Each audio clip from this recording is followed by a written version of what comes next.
Mom, niko nakumbuka ile story nikirudia class 1. Guys, kwani class 1 kanena aso? Ni class 1. Kai. Jua kukuwa mtukutu. Nikukuwa mtukutu na kukuja namba ya last. Weka gati nikikuamsha asubuhi utaki kwenda shule. Unasema kwani unanifungua? Unarudi kulala. Ukienda shule utaki kwenda, unaenda pole pole. Pole pole late.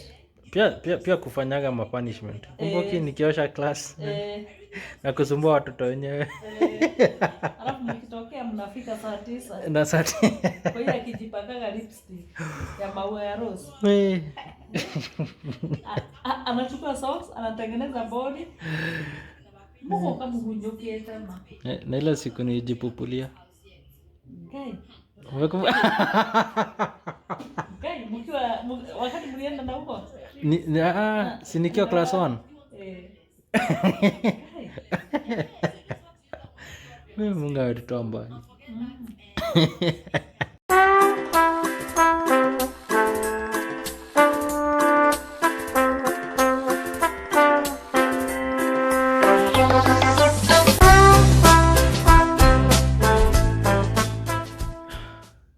Hello guys, hope you've been well. Ndio kuamka. Mama mtoto na mtoto nimewacha kitandani bado amelala. And for that reason hawatakuwa kwa hii video, but I promise you as soon as Joy and the baby are okay,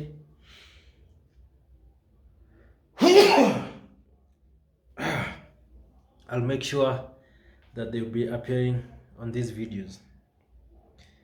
Speaking of baby, you know, there's something I just remembered, a story or something, an event that happened to me and almost changed my life completely. This is something that dates back to 1998, and up to this day, I remember, and it hit me. I was to do a different video, but then it hit me. Let me start with this video first, because I think this is something most people go through, but they don't know about it. And if they know about it, it's too late to care. Like they say, you cannot teach an old dog new tricks, and that's the reason maybe why they gave up into turning over a new leaf. And I'm gonna narrate this story. Some of you might find it funny, some of you might find it sad, some of you might find it but but my point here is possibly teach you something, give you a lesson, because I know most of you and some of my peers are becoming parents, and this is something that we need to keep in our minds as we are bringing these little angels up into responsible adults. So like I mentioned, the story backs 1998. I've just joined class 1, and the way our education system was set up, it's not like today's. First of all, we didn't have the buses, and so we used to walk, and my school was so far away. It used to take me around 30 to 40 minutes. So what I'll do, I would walk with my sister to school, and since my class used to go from 7:30 to around noon, and then after that we have lunch, we possibly take a nap, and then head back home. So by around 1:30 I'm out of school, walking back home, get there by, let's say, 2:30, 3. Reason being, kids always take longer. We used to play and everything. Si kama watoto wa siku hizi wanabebwa na basi, but I can understand, times have changed. For us, tulikuwa hardcore. So I've just joined this school, and first term, and class starts at 7:30, like I've said, and then after 2 lessons you have a small break of about 15 minutes or recess, and then after that you go for more lessons, and then one major break or recess for about 30 to 40 minutes, and then you go back, 2 lessons, and then you're done. You go for lunch, and then that's it. And since you're doing limited amount of subjects, you used to have only one class teacher. And my class teacher was this lady. I cannot remember her name. God bless her soul. So what was required of you during the recess period is, in as much as you're going out there to play and everything, you're also required to go and relieve yourself in the toilet. We used to have toilets far away. The way the school was set up, we used to have 2 rows of classrooms, starting from class 1 on the right, class 2 all the way to class 4, and then the other side starts from class 5 all the way to class 8. So you used to move per class as you progress yearly until you finish. And then after the classes was a field, a very big field. I think we used to have like 10 or 15 acres. That school, it was huge, and it was bordering the national park, so there was nothing else after that. By the way, that bordering of the national park was something else, because you used to get terrorized by baboons, but that's story for another day. And then the extreme end, close to the fence, are now the toilets. It used to be a little bit far. And you see, as a kid, you play too much, you forget to relieve yourself, and then when the bell rings, you go back to class, and then hapo ndo nakumbuka, oops, I didn't go to the toilet. Another thing used to happen during the recess. We also, since we were from nursery school, because you're used to eating so much and you used to have 2 meals a day or 3 meals, during the long break or the short one, you are allowed to carry your meal and then go have the short meal, the snack, before lunch. I don't know what I ate this particular day, because I remember very well going to the toilet, going to the latrine, and relieving myself. But as soon as I went back to class, I started having issues, stomach stomach problems, pardon me, stomach issues, right? Kwa Kiswahili tunasema tumbo ikaanza kuguruma. I don't know what was up, but my stomach started acting up, and the teacher had just started the lesson, right? And it wouldn't be polite, not because I was a very respectful kid, but because of caning, to go and ask for permission to go and relieve myself. So I waited. I said, you know what, I'm gonna wait. Let me wait it out. Probably after 2 lessons, we have another break. I go do whatever I'm doing.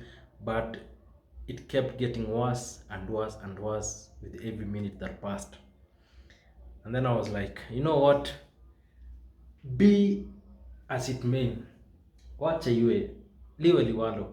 I'm going to ask for permission, because I did my calculation from where my class is to where the toilets are. I need at least 2 to 3 minutes, because I cannot rush, I cannot run. If I start running, everything's gonna come rushing out. So I need a little bit of time to walk slowly. And you know, when you have that stomach problem, you just walk, and then when the stomach starts acting up, you have to pause and clench and hold back everything, including breath. So I did all that calculation. I figured out, you know what, I don't have much time. I need to do it now. I need to do it as soon as possible. So I go to the teacher and I tell the teacher, you know what, I need to go to the toilet. My stomach. No, actually, I didn't say that way. This is how I said it, because this is the only English that I knew. To be honest, sikuwa najua Kizungu. Excuse me, teacher, may I go to the toilet? That's the only English I knew, and I knew this because we were taught etiquette. That's how you ask for permission to go to the latrine. Whew. So the teacher looks at me and says, didn't you just come from recess? Didn't you just come from break right now?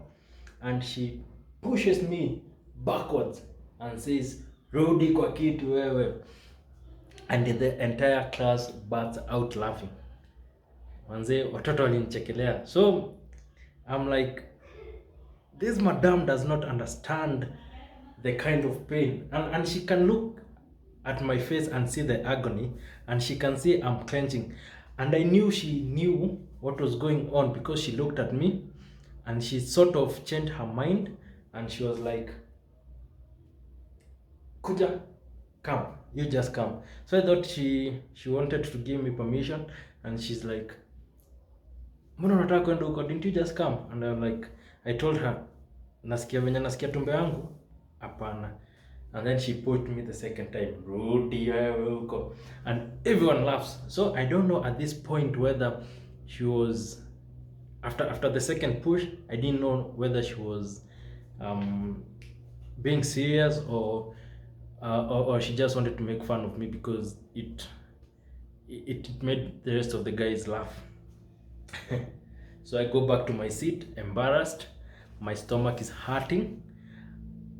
And to me, this was the first time ever I was bullied. This is my first bullying experience, and it happened with an adult. So I go back to my seat, chill, and I hope that the way I'm clenching the muscles on my bottom will do, because I can feel each and every movement in my body, and I'm like, yo, I need to hold this in, because it's going up and coming down. You know the way the milk in a pot boils up and then you blow cold air in it and then goes down? That's how I was feeling, and it's getting worse and worse and worse. So so I look around, and you see, in life there's that point where you have dignity, but then there's a situation where you are pushed to the corner until you are like, to hell with dignity, to hell with everyone, I am going to do whatever I want to do, I do not care. I look at the teacher, I look at the student, I look at the teacher, I look at the student, the pain in my stomach, and I'm like, you know what, you guys, if I suffer, we suffer. I'm not going to hold this anymore, and I give up. It took about 1 good minute to set myself free, and I felt so relieved. And after the process was over, that's when it hit me. What? I'm in class. So I'm hoping that nobody's gonna notice. I'm hoping that nobody's gonna know. So I'm just looking around at my desk mates and the teacher, so that I can gauge who is going to smell it first.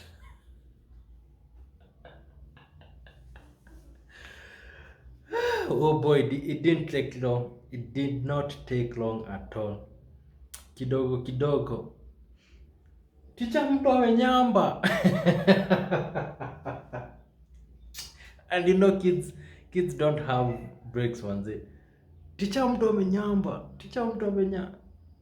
And then the teacher is like, wachani kelele, shut up, can you shut up? And then it's like, what is going on here? And then she comes closer to me and she's like, and you know the way she ran away from there. And I started panicking. So after a few minutes, our classroom didn't have window pane. It had the windows, you know, the government schools, the way they were built back then. It was just a building, brick, made of bricks, and then they put in the windows, but they never finish it off. It only has a door, but it does not have a window panes, which beats the purpose, because they used to lock the doors, but then you could go through the windows, and guys' stuff used to be stolen like that. Actually, desks used to be stolen like that, and I'll tell you why they used to be stolen in another story. We used to be like Game Park, our school, and then Changade, a story for another time. So the teacher is like, wait, like we need that fresh air, and she tells everyone else to go by the window to breathe in fresh air, but nothing is changing. But then mimi nikabaki pale. I'm still seated on my desk because I cannot stand up. I know what mess I have done. I cannot stand up, and she kind of figures it out that I'm the one, and she calls me. So you could tell that she was, I don't know if it was anger or what it was, but she was like, she kind of knew it was her fault for not letting me go to the toilet. But again, she was angry because I'd done that in class. Yo. So this is what happened. I'm an innocent kid with a stomach problem. Asked for permission politely, wasn't given any. And I've done whatever I've done, and the teacher has known. She took a cane, man. She took a cane. I've never been beaten so mercilessly ever in my life. Even, and this is my first time in primary school. I'm just from kindergarten. I'm just from nursery school. This is my first time in a primary school, and I was beaten. Yo, mgongo wapi, like until I fell. And you know, the entire class is laughing. The entire class is laughing. I'm there, like being beaten. You know, since and this is the worst part. Since she couldn't hold me to beat me because of the mess I had done on myself, she would just cane me wherever she could see. So I'm just there, okay, kneeling down, and she's striking my back, my shoulders, my bottom, even my legs, on the calves. Yo, I was beaten. I cried, and then I was chased. I was told to go home and change. So you can imagine me standing up, beaten, senseless, dirty because of rolling on the floor. I have soiled myself. I go back to my seat, take my bag, and everyone is moving away from me because I'm stinking. And I walk through that door, and I start going home. And remember, guys, I told you school used to be far. So I'm walking slowly because I don't want everything else to fall down. So I'm just holding myself and walking slowly. I go outside the gate, I go by the road and start walking. And it's almost lunchtime, so the sun is up there and it's hot. It takes me around 1 hour to 2 hours to get home because I was so embarrassed. I would walk on the road, see people, and stop so that they could pass because I was so embarrassed by myself. I've been beaten. I have tears all over. I'm crying and I'm stinking. I could meet some adults who are concerned, and they'll come to me and they're like, "Why are you crying?" And then when they know why I'm crying, like, "Unaenda home? Okay, so you continue going," because they could just tell why I was headed home. I get home hours later, and because of the sun and the way it was hot, everything has dried. Everything has dried on me, on my clothes, and everything. My mom is not home. It's only our house manager, and I tell her what happens, and I take a bath, I change into new clothes, and that's it. And nobody ever knows, even my mom. And the story ends there. Now, this is where my entire life changed.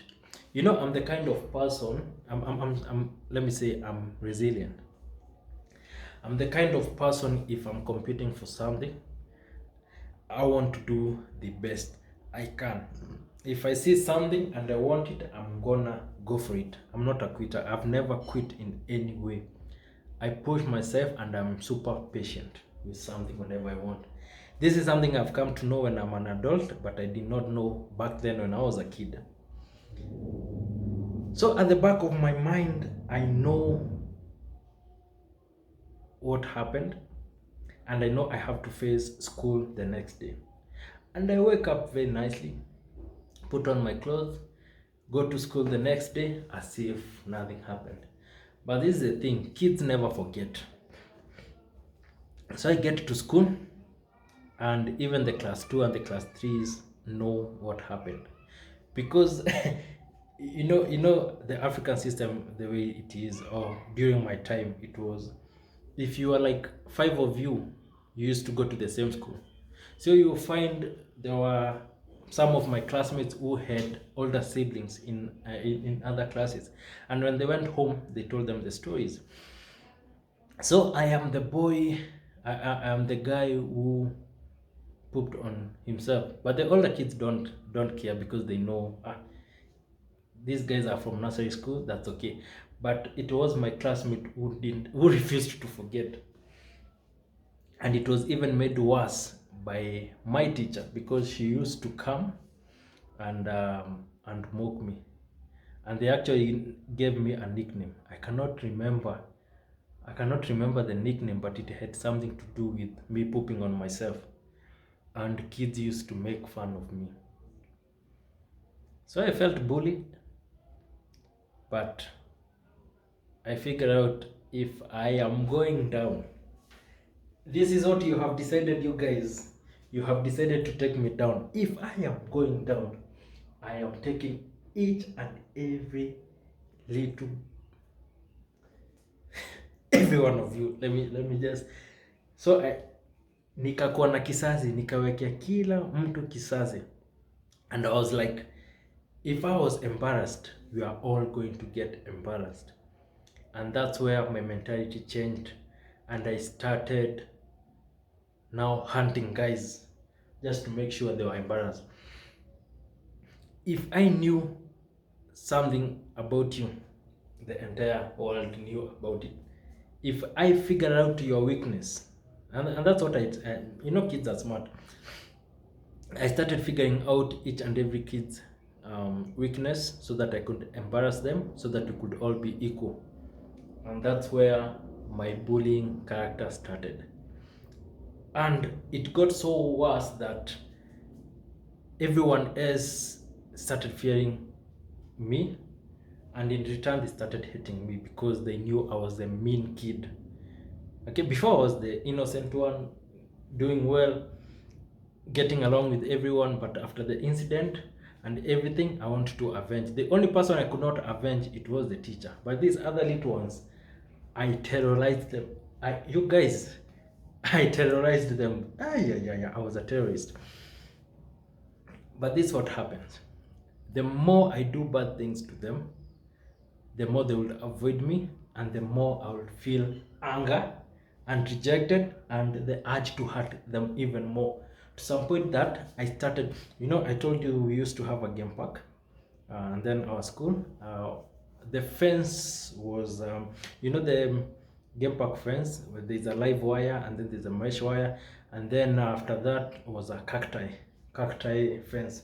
So I used to go there during the recess and pick the cacti needles, all right, and come them to class, and I would put them seats on seats, so that if you sit on it, it goes through your ass and you get it. And I remember there was this time, like I used to do that. Sometime I'll just take their food and just like namwaga tu, ama naeka mchanga, just put sand inside so that you don't have a meal at the end of the day, because I wanted to hurt these people. They laughed at me, I wanted to hurt them. And I remember there's this little girl, my desk mate. I think her name was Diana. I cannot forget her. The reason why I cannot forget her, I used to wonder why I used to hate the name Diana until I remember this story, and this is why. I remember I had taken four cacti needles, and I placed them on a desk, and I wanted to hurt two guys who used to sit in front of me. But then she saw me and reported me to the teacher. And I was beaten. I was beaten so bad. Like, and because of that, I was better with her more than the rest of the guys. So every time we used to go home, because we would walk, I would terrorize her, manzi. To some point that she started refusing to come to school, and then when they figured out why she wasn't coming to school, they found out it was because of me. And her dad and my dad were friends because they used to have a barber shop and used to go there to get haircut. So I remember this one time I go there to get a haircut and she sees me and she freaks out, disappears, and then the dad, so the father and my dad are talking, and then she's like, no, the dad is telling my father that I'm the one who's been terrorizing the daughter, and they laugh about it. Oh, watoto watoto, and then they tell me, oh, unapiga msichana hujui ndio utoa.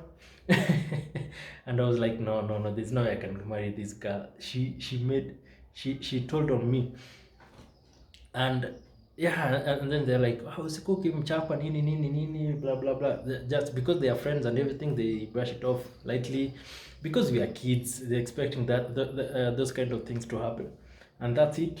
And imeisha hiyo. After few days, that kid never came back to school. I came to find out later that she transferred. She could not come back to school. Like, that's how bad I was. I made a kid get a transfer. This little girl. I'm sure right now she's a woman. She's a big woman. But and niko nimeka hiyo kisasi. I used to hear the name Diana like nakasirika. But anyway, that's in the past. Where was I? So I get beaten. I get beaten, and the teacher notices that I am becoming mean, and they think the only way they can rectify the problem, or they can make it good, is to punish me. So instead of going home at around 12 or 1, I used to remain behind to watch the class. Sometimes I would remain by myself. Ninaosha class, and you see, I get home late and my mom asked me where I was, and I say, oh, the teacher told us to wash the classroom. I cannot say I was the only one because I'll be asked why, and it's because I'm beating up kids, I'm doing bad things. Like, ikafika mahali the teachers were like, no, this tabia itaendelea hivi, let's call the parent. And my mom is called and they are talking and everything, but then ninachapwa. But at this time I've gotten used to getting beaten, so I don't care anymore, and I know the kids hate me, so there's no need of me stopping and to make friends with them. I want to avenge and everything. But this is what happened. Because of that bad character, I started failing my exams. And I remember by the third term, because you're supposed to do the final exam and then move on to the next class, out of 60 students, I was number 59. And it's because the guy who came number 60 didn't do few exams. He fell sick while we were doing exams and he went home, so hakumaliza. So automatically for him, he has to proceed to the next class because it was not his fault. But I, on the other hand, I have failed so bad, and my mom is called to school. They have a meeting and they discuss how naughty I have become. My mom is told everything, and she's like, what you want to say? Time yote he has been coming home late. It's not because you've been giving him chores, it's because he has been remaining in school to do punishment. Wow. So it was decided that I have to repeat. Okay, I was so mean that I had to repeat a class. And I can say this is the best thing that ever happened to me, because I went to a new class. They did not know anything. The story was long gone about me pooping myself. And this was great. This was great because I made new friends and I knew more stuff than them. So when the teacher was teaching, I got a new class teacher whom I loved. And because when you were in class 1, you used to get the same class teacher until you get to class 3, and then when you go to class 4, now you get another teacher. So imagine if I stayed with this teacher for three more years. Anyway, so I get new friends and new class.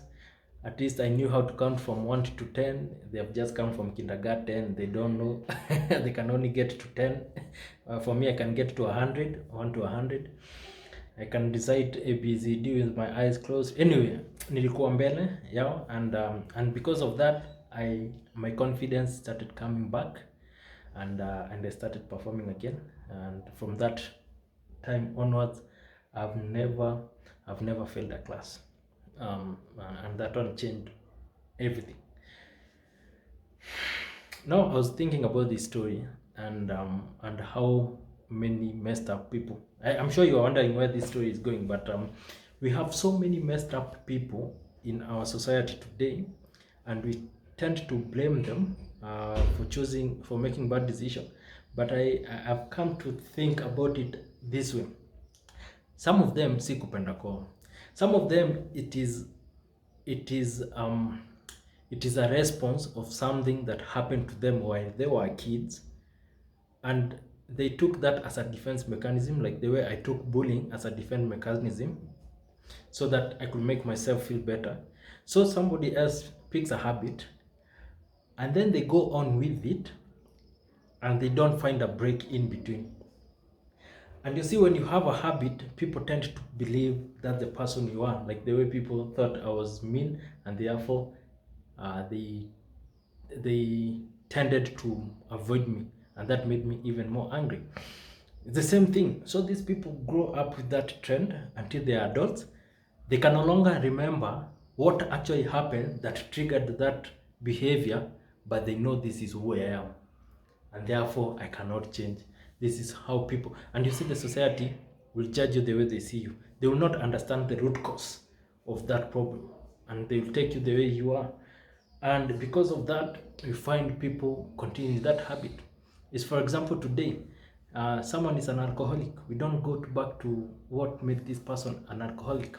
Maybe they lost a loved one, a wife, a child, and this is their defense mechanism. But you are looking at Mulevi and you're calling them Mulevi, and they're like, at some point, they're like, what's the point of me changing? To hell with it. I'm gonna continue being a Mulevi. I don't care about the people. I'm going to continue this habit. You find somebody else was like me, bullied. Therefore, they started bullying other people, and because of that, they continue. And when they grow up, they even bigger bullies, and they are beating people mercilessly. They are beating people senseless. And you hear on TV one day someone was beaten to death, and it's because of that. So I was thinking of this kind of behavior that kids develop, and we don't go back to root cause, and we start judging people the way we see them. And the biggest culprit in this, the people we should blame are the adults, because I was a kid, I did not know any better, and this is how I was treated. And if you want to know that this thing has stuck with me for the longest time, I'll be 30 next year. I'll be 30 years old next year. This thing happened in 1998, and up to this day, I remember vividly what happened. So this is a memory that got stuck with me. So you can imagine how many other memories that happened when we were kids that we still carry around as adults, but that we have refused to let go. You see, since we cannot change what has happened, and you cannot change a mindset of an adult, it's only an adult that can change their mindset. For me, I was lucky. I got a break. The next year, I was given a new chance to start over, a new class, a new teacher, new classmates, a fresh start. I was lucky. Some have grown up 15 years, 18 years, 20 years with that trauma until they are adults. It's only them who can choose to be different. There's nothing we can do about them. It's you to figure out what is causing you to do this. Sometimes you don't even remember what made you the way you are. But remember, our personality is caused by something that part of our personality is caused by part of our upbringing. Since we cannot change that, this is what we can do. Most of us are becoming parents, and we'll be bringing up kids. This is what I have learned. If you bully a kid, that kid is going to become a bully. If you bring up your kid with respect, that kid is going to be respectful. They're going to respect other people. If you bring up your kid in love, they're going to be loving. They're going to show out. So kids copy and replicate what we teach them, and the kind of feeling. It does not matter whether you are telling your kid to do this or that. They will never do what you say. They will do what they see you do. So if your kid is bullying other people, chances are you are the bully. If you see kids hating on each other, chances are you are doing this thing, and they pick those things. So what you can do is change our behavior as adults, and in return help these kids see a better world, so that they can become better people. And when they are adults, we will not be hearing stories of, oh, this young man murdered some young lady. And you think, what is wrong with young guys these days? But how do you know if this young guy has grown up seeing women in his family getting beaten and he thinks that's okay? That's my point here. You could get traumatized and your behavior could get changed um, from so little, and you wonder, why do I think like this? Why do I behave like this? And I thought it was a good story. That's the moral of my story.